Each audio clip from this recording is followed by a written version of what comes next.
Wow. No sweatpants outside. No. Hi, my name is Claudia and I'm from Poland. Hi, my name is Zoe and I'm from the United States, specifically New York, and we're going to be discussing European stereotypes, specifically from my perspective, and she's going to react. Not really a stereotype, but just like my first reaction to Europe as a whole. It's a lot prettier and neater, I would say, like very clean and organized, lots of colorful buildings. All the architecture is either just like very pretty or just like spectacular, like big castles everywhere, and you never see that in the States. So I was always just very impressed by that. Do you think that is accurate about the architecture? Yes, it's accurate, and it's actually not surprising. Like Europe is old compared to America. Mm-hmm. America is a very young country, so it's understandable that we have a lot of old buildings that took like ages to build. Yeah. Yeah, and we care about them because they are like historical treasures. Mm-hmm. And it's cheaper pretty much everywhere you go, way cheaper than the United States. I feel like when I go grocery shopping, I spend like 1/3 of the amount I would spend in the US. So I guess like if you make money in the US and then come to Europe, it's cheaper. Yeah. But even rent, I feel like, is pretty cheap compared to the States. But maybe again, it's different based on how much money you make. But in the States, you would pay at least like $1,000 per month. That's a lot. And then here, I feel like it's way cheaper to live somewhere. Yeah, this is almost all that I make it's a for lot, a month, so it's a lot. Yes, the rent here is definitely cheaper. Okay. I feel like the transportation is also really good in Europe.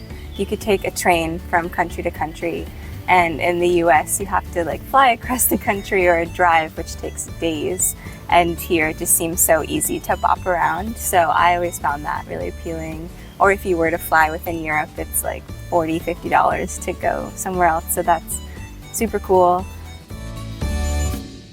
I guess like when it comes to actual stereotypes, I would say it's hard to generalize Europe as a whole, but like we were talking about earlier, some areas are super bubbly and warm and like so excited to have Americans or like foreigners come, and then other places seem like really cold and standoffish, like don't really want to be talking to you, or maybe they just come across that way.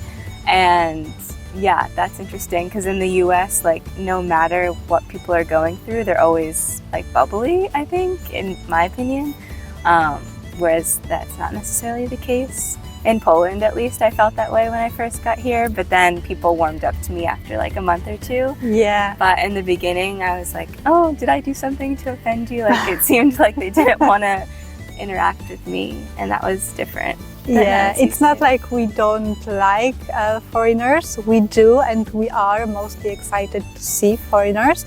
But most of people in Poland is very scared to speak English. We do, because we have that at school. So I do believe from the bottom of my heart that a lot of Polish people actually can speak English, but they are terrified to do so. They're nervous. Yeah, I realized that, which makes sense. That's fair. Oh, grocery shopping. This one, I guess, is a stereotype that is true. People grocery shop like every day here, and they just get what they need for that 1 or 2 meals. And in the States, you would never see that. Like I would go grocery shopping and get so much food for the whole entire week, and then I don't have to go back. It's like a hassle to go to the grocery store. But here, people like casually go to the market every single day, or for like every single meal. My roommate the other day, she was like, I'm gonna go to the market. I was like, you just went 2 hours ago. Like, what do you mean? So that's something completely different, and definitely a funny stereotype, I think. Yeah, and I think it's also a stereotype for us against Americans that when you all go shopping, this is usually a huge like hypermarket with like things to buy in like big packages. Like I go to shop and I buy one bottle of water, just like to have that. But I think this is because like in America you have like a huge spaces like to go to the shop. It's a very long way, and here you can just go downstairs to a żabka.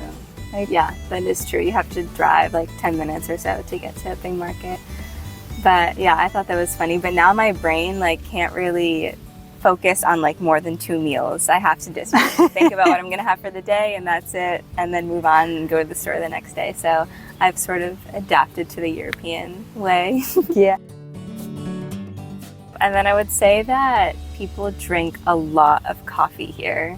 I mean, they drink a lot of alcohol too compared to the US, but coffee was one thing that caught me off guard, and it's just like a social thing where, you know, I would already have 2 cups, and then my roommate says, do you want to grab coffee, just as like a social way to be nice?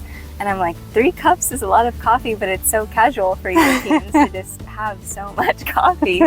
My tolerance has definitely skyrocketed. But is that something you have noticed, or? Well, isn't it like the American meme that I survive of something and coffee? I mean, I didn't notice that we are the ones that drink too much. I drink a lot of coffee myself, so that's probably true. But I thought America drinks more coffee. We drink a lot of coffee like in the morning just to survive the day, but you guys casually drink coffee. Yes. It's like a social thing, whereas that's not really the case. I would never really just ask my friend to grab a cup of coffee. I would be like, oh, do you want to cook dinner? Or, oh, do you want to like watch a movie? Or, oh, do you want to like go to the park? But I would never ask my friend to get coffee as like a social thing. Oh yeah, we do that a lot. You do it a lot. Yeah. So I think that's the difference. But maybe when people are like in their 20s and 30s, they do that more often in the States. But like growing up, that was never the case. And here I see like even 18-year-olds doing that. So yeah, different.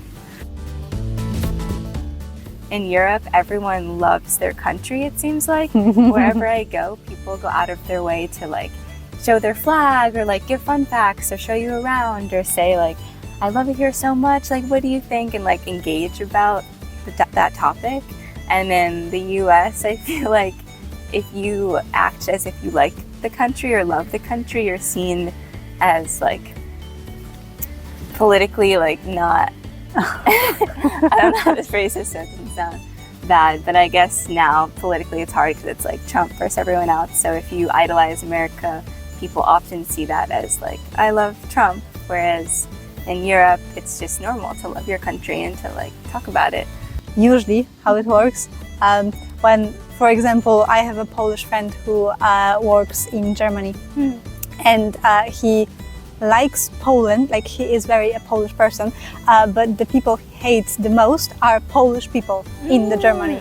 So he is very like, and this is very common trait, I think. This is the same that I had with one of my Ukrainian friends who came here before the situation in Ukraine, and like he hates it that there's so much Ukrainian people here now. So this is very funny that we love our country in our country, but outside of our country, not really. Interesting. That's funny. But yeah, that's all I got, I think. What are your overall thoughts? Most of the things didn't really surprise me. Like the continents are very different. Yeah. That's true. And again, America is a very young country, so as well about loving your country, this also is somehow understandable because you are a very young country. You don't have a history that you can defend, so to speak. Yeah. And yeah. I mean, don't get me wrong. I do love home. I do love the States for a lot of reasons, but I never really like go out of my way to give history of the US. Isn't that like you enjoy your state more? Like you're a fan of your state? Exactly. Like I love New York, and I love certain areas in New York that remind me of home, but I wouldn't generalize that and say I love the US because it's so big, you know. Yeah, and so varied. So I think this is a bit like us loving our countries because you have a lot of different small states. So that's true. That is true. I wouldn't say I love whole Europe. Sorry, not sorry. I love Poland. Yeah. So I guess it's more similar than I thought. Education here can be free most times, or at least in Poland, right? Which is mind-blowing because I am in so much debt in the US because education is just so expensive, and here you don't have to pay for it, which is so nice.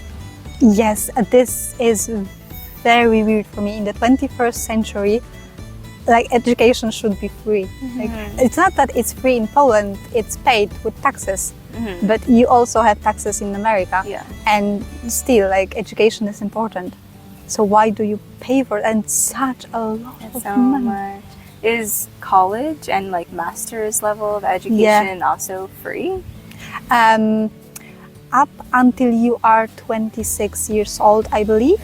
So if you start college, for example, if you are 24 and you are just ending that after you are 26, this is still free. But if you want to start college after 26, you have to pay for it.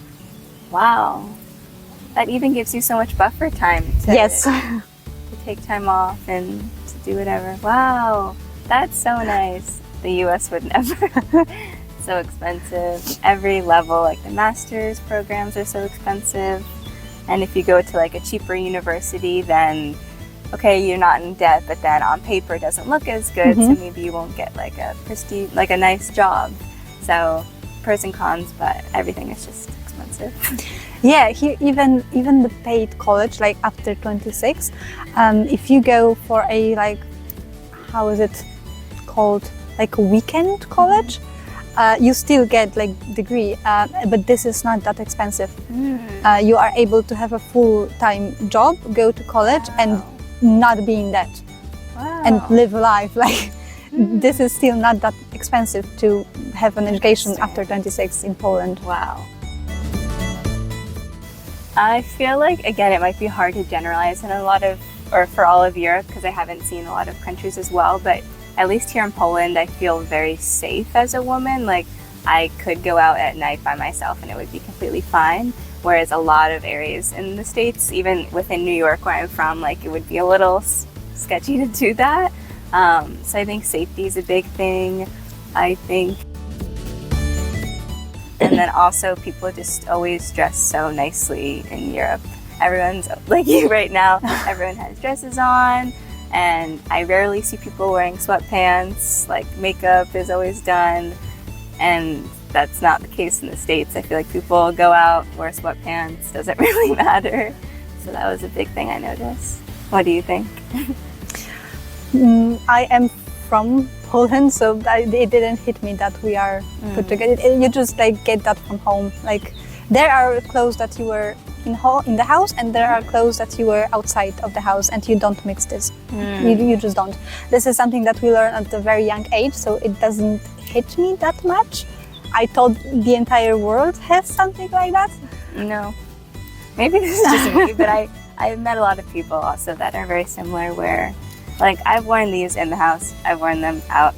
I'm also traveling, so I didn't pack that much, but I think that's also just like the way I am, the way a lot of people from the States are. You can kind of intertwine at home, and yeah. I would never wear my pajamas out. That's one thing I never do. Never. Never, but I would also never wear sweatpants outside. Never. I can't, like, I wouldn't feel good. Wow, like too underdressed. Yes, like, just no. I guess that's a big difference. I don't really do that anymore, but if I were to go to the market or something, I would definitely wear sweatpants. Maybe to a gym, but this is a very big maybe. But Really? otherwise, no. Wow. No sweatpants outside. No. Today we were talking about stereotypes in Europe seen from the American perspective. Thank you so much for watching. If you like this kind of videos and would like to see more, please subscribe and give us a like. And you can also support us by buying us a coffee in the link in the description. Thank you. Thank you. Bye.